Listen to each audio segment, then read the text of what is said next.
Children are among the most vulnerable in times of disasters, and one group has focused its attention on kids affected by the recent typhoons in Bicol. That's right, Christine. Now joining us via Zoom is Save the Children Philippines Humanitarian Manager Jerome Balinton. Good morning, Jerome. Good morning, Paolo. Good morning, Christine, and to all the viewers of New Day on CN Philippines. It's a pleasure to have you. Now, you have a team that's been in Bicol since Typhoon Rolly and now Typhoon Ulysses. How many kids have been affected by these, catastrophic weather events? That's right, Paolo. We have sent out our trained emergency response personnel to Bicol region right after the typhoon passed on November 2. And per Save the Children's assessment, over 450,000 children are affected by Typhoon Rolly alone, while Typhoon Ulysses affected over 600,000 children in all the provinces that were affected by this recent catastrophic event in our country.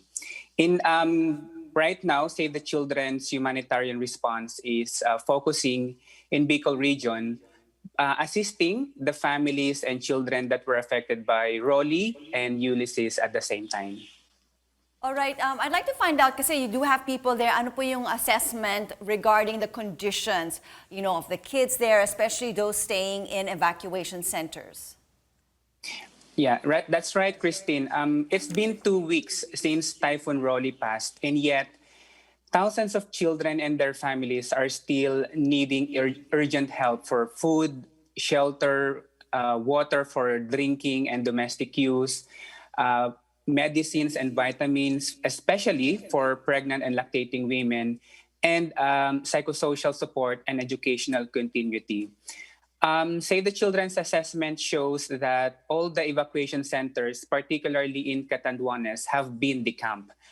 Because the residents were telling us that they have been used to typhoons, and normally they would just stay in the evacuation centers for a maximum of 2 days, and they would eventually return to their communities, to their homes, to try to fix again or rebuild their homes or attend to other needs such as looking after their livelihood activities or livelihood assets.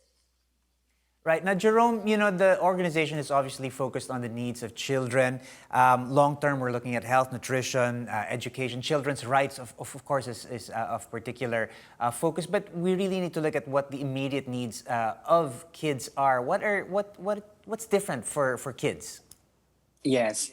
One of the rising concerns that the children were telling us when we conducted the children's consultation is the need to continue their education. Right. The Department of Education reported yesterday that the classes in Bicol region is still suspended, including Catanduanes. And the children that we interviewed last week were saying us that they are missing their modular activities together with their parents. They are missing this because, one, their classes are still suspended. Two, they have lost their school supplies, including notebooks, ball pens, pens, and even the activity sheets. Another rising concern, especially for younger ones, are access to psychosocial support, wherein they will be guided to cope up positively, especially that they are still recovering from the impact of Rolly and Ulysses.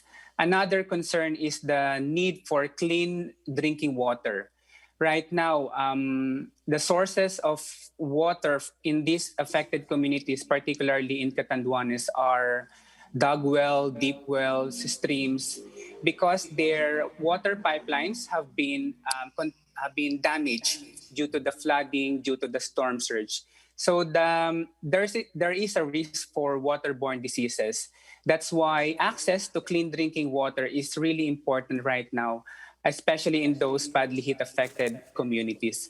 Another concern that the children were telling us is the access to livelihood opportunities for their parents.